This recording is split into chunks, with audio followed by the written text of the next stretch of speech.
Bonjour à toi, ici Nancy de la chaîne Maître Phare Tarot qui t'accueille ici à la maison pour une toute nouvelle vidéo par rapport à cette pleine lune qui aura lieu le 6 janvier. Donc, on est vraiment tout proche, c'est dans quelques heures. Pourquoi le 6 janvier? C'est qu'au Québec, elle aura lieu à 18h08, heure de Québec. Si vous êtes plutôt en Europe, elle aura lieu le 7 janvier parce qu'elle se formera à quelques minutes après minuit, donc à minuit 8 heure de Paris. Cette pleine lune est la toute première de 2023, donc c'est un plaisir de te la faire aujourd'hui. Et cette pleine lune du mois de janvier, on sait qu'une pleine lune, c'est une fermeture, pas une fermeture d'esprit, c'est une façon de fermer ce qui a été commencé dans la nouvelle lune juste avant. Et cette nouvelle lune était à la toute fin de décembre, alors on parle du 23 décembre 2022, tout juste avant Noël. Alors, on avait eu cette nouvelle lune qui nous initiait à un renouveau, qui nous invitait à un parcours. Alors, certaines choses ont été ouvertes, certaines choses ont été initiées, certaines choses ont été placées pour cette nouvelle lune. Et pour la pleine lune qui aura lieu demain le 6 janvier si vous êtes au Québec ou le 7 janvier si vous êtes en Europe, c'est plutôt une façon de revenir sur ce qui a été commencé pour clore ce cycle-là de nouvelle lune, pleine lune. Alors, si on regarde à l'écran, on va remarquer que la carte de la pleine lune est somme toute assez positive. On a vraiment de très beaux aspects. Alors, on va prendre le temps de les regarder ensemble. Une seule ligne rouge, c'est une opposition. Donc, quand même, je trouve que ce ciel est très positif, très porteur pour ce début d'année 2023. Et petit clin d'œil, on appelle cette pleine lune la pleine lune du loup. Alors, hurler à la lune, hurler au ciel, ce qui nous porte, ce vers quoi on veut aller, comment on veut terminer ce cycle de nouvelle lune, pleine lune. Alors, commençons tout de suite à regarder ce qui se présente sur la carte. Et d'entrée de jeu, ce qui me frappe beaucoup, c'est que les planètes sont toutes du même côté de la roue zodiacale. Alors, toutes entre le signe du Cancer où se trouve notre Lune et le signe du Capricorne où se trouve notre Soleil. Alors oui, nous sommes entrés dans le signe du Capricorne. Alors le Soleil, il est bien là, à 16 degrés 22 minutes. Alors au moment de notre pleine lune, bien entendu, mais le Soleil se trouve dans le signe du Capricorne. Alors il illumine nos aspirations, nos ambitions. Et c'est pas pour rien parce que quand on commence une nouvelle année, donc qu'on passe du 31 décembre au 1er janvier, qu'est-ce qu'on fait aux premières minutes de cette nouvelle année? Eh bien, souvent, on va se souhaiter la bonne année. On va se souhaiter des beaux messages, alors soit de la santé, du bonheur, du succès. Et c'est pas pour rien, le soleil est dans le signe du Capricorne et le Capricorne est un signe d'ambition, un signe porteur de vers où on veut aller professionnellement, comment on veut orienter notre vie, quels sont nos objectifs. Et en plus de se souhaiter la bonne année, qu'est-ce qu'on fait dans les premiers temps d'une nouvelle année? On se fixe des intentions, on se fixe des objectifs, on se fixe une ligne de conduite qu'on veut suivre. Alors, c'est pas pour rien, parce qu'on est dans le signe du Capricorne, donc on sent cette énergie-là d'ambition, de création, de vouloir aller vers quelque chose qui nous porte, qui fait sens pour nous. Alors voilà, c'est ça, on voit vraiment que toutes les planètes se trouvent dans ce demi-cercle de la roue zodiacale. Alors vraiment, les énergies vont pousser plus vers cette partie du zodiaque et étonnamment, entre le signe du lion et du Sagittaire, on n'a aucune planète, on n'a aucune astéroïde, on n'a aucun astre, c'est très particulier. Alors, en tout cas, sur ma roue à moi, sur mon image à moi. Parce que bien sûr, on n'a pas Pallas, j'ai pas non plus Chiron. Alors, c'est possible que Pallas, Chiron, que d'autres astéroïdes soient placés dans cette zone de la roue zodiacale. Bon, alors maintenant, on va plonger. Alors, allons voir ces belles énergies-là. La première qui frappe mon attention, bon, on va y aller avec ce qui touche notre pleine lune. Donc, la lune est en sextile au moment de la pleine lune. Elle est en sextile avec Uranus qui est en taureau. Alors, le cancer étant un signe d'eau, un signe émotionnel, ce cancer va souvent représenter aussi la famille, ce que l'on porte émotionnellement, comment on vit les choses, comment on accueille ce qui se présente à nous, les situations. Et la lune, elle est maître chez elle.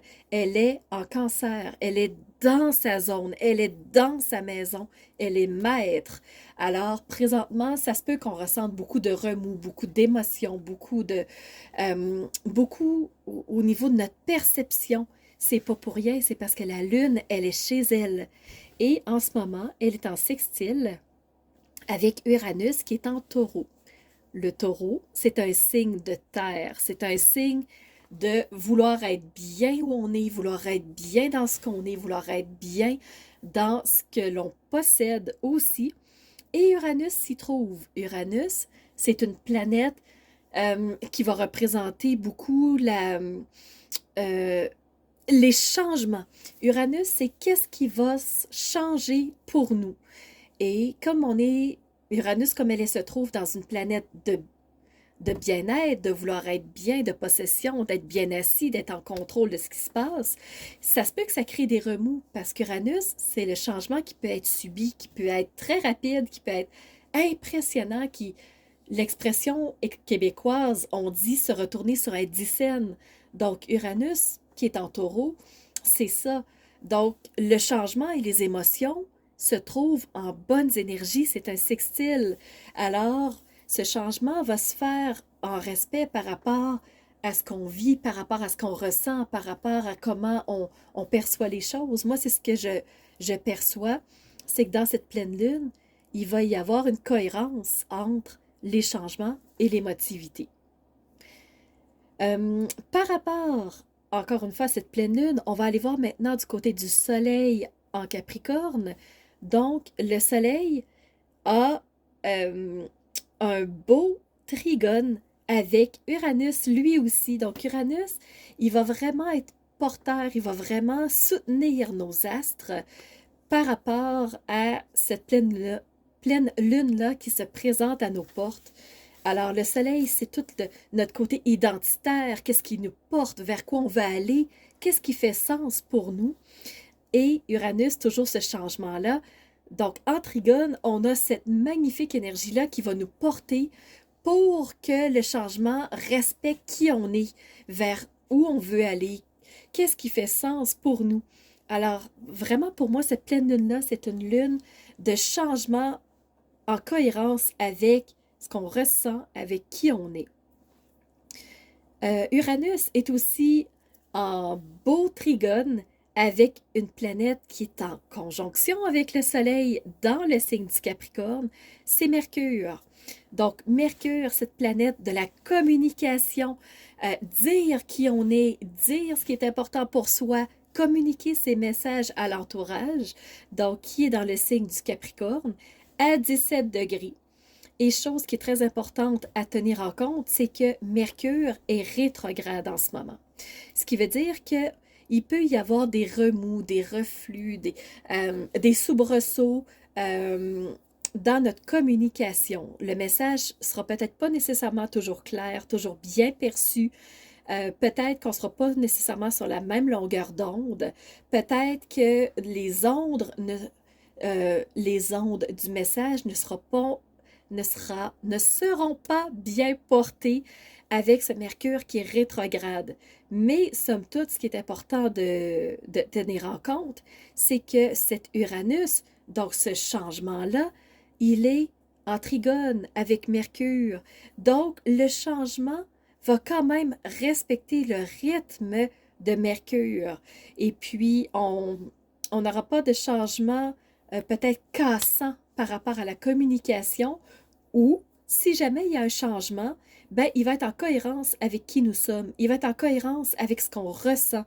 Et si jamais changement rapide il y a, parce que la communication n'a pas été bien captée entre les deux personnes, entre les deux parties, eh bien, sachez que ce changement, il est là et il doit se faire, il doit passer, il doit être vécu pour qu'on soit en cohérence avec qui on est, avec nos émotions, avec notre personne, pour aller dans une direction qui est beaucoup plus porteuse pour soi. Donc, c'est vraiment la façon que je le perçois.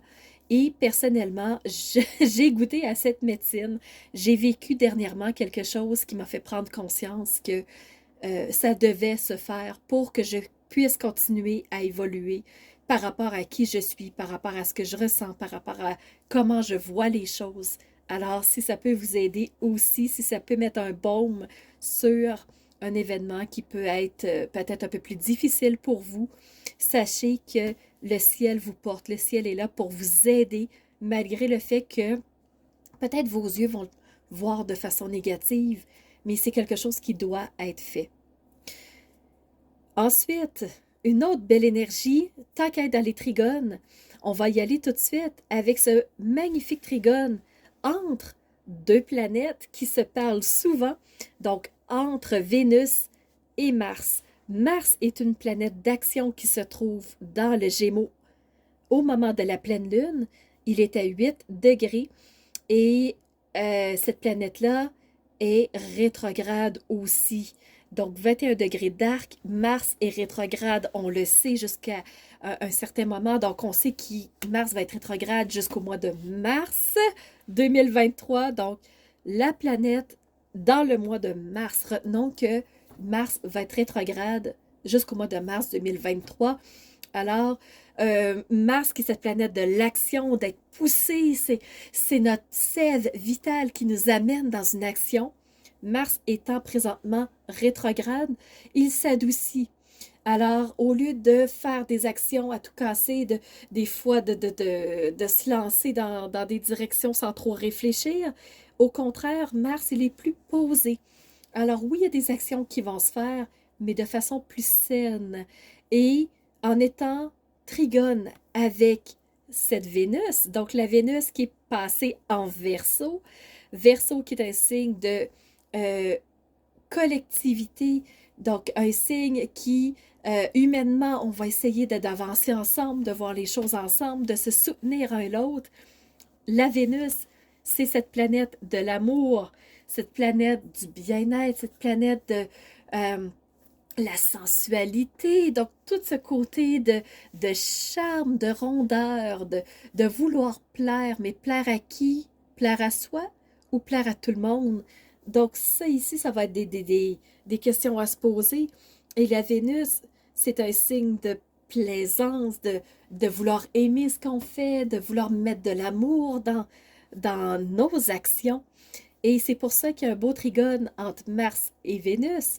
Donc, mettre de l'amour dans ce qu'on fait, mettre de l'amour dans qui on est, mettre le goût de vouloir faire les choses.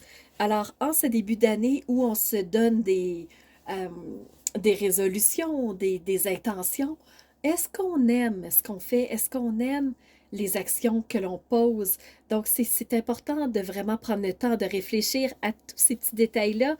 Donc, si on n'aime pas ce qu'on fait en ce moment, si on n'aime pas là où on est, si on n'est pas bien dans les actions que l'on porte, qu'est-ce qu'on peut changer? Quelles mini-actions, quelles milli-actions on peut faire pour être encore mieux, pour être encore plus porté, pour aller vers un changement qui nous corresponde davantage, qui démontre qui on est dans notre identité profonde et qui nous amène vers des émotions plus apaisées. Alors, voyez-vous un peu le jeu de cette pleine lune-là? Ben, c'est tout ça qui se met en action au-dessus de notre tête. Et une dernière action positive qui se trouve sur la carte du ciel, c'est ce sextile entre Vénus et Jupiter.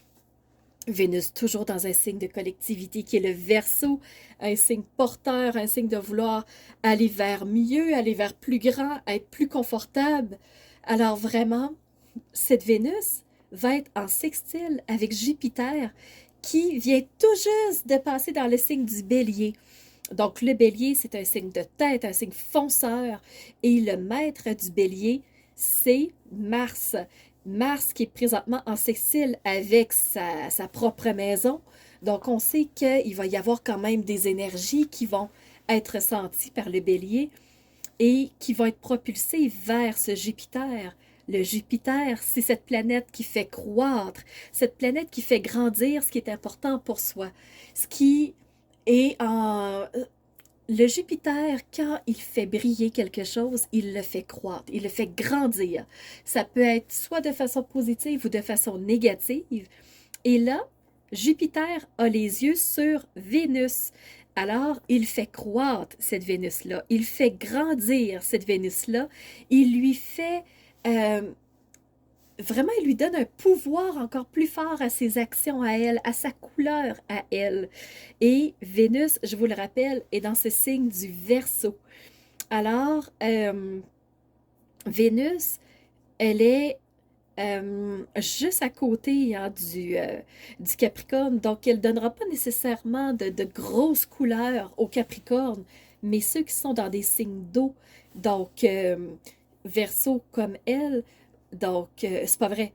Verseau, c'est un signe d'air. Donc, air, ben, on a les Gémeaux et on a les Balances aussi. Donc, Vénus va donner sa couleur encore plus forte. Jupiter va vraiment venir la soutenir, va vraiment l'appuyer pour qu'elle puisse prendre encore plus de place. Parce que Mars est un signe d'action. Souvent, il va outrepasser, il va donner il va prendre plus de place que la Vénus. Mais là, Mars, il est rétrograde.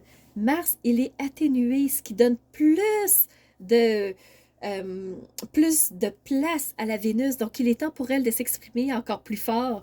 Et on vient de sortir d'un temps fort qui est Noël, un signe où on est en collectivité, on se rassemble avec des gens qu'on aime, on veut gâter les personnes qu'on aime, on veut bien faire, on veut plaire. Donc, c'est un signe où l'amour est très, très, très, très fort.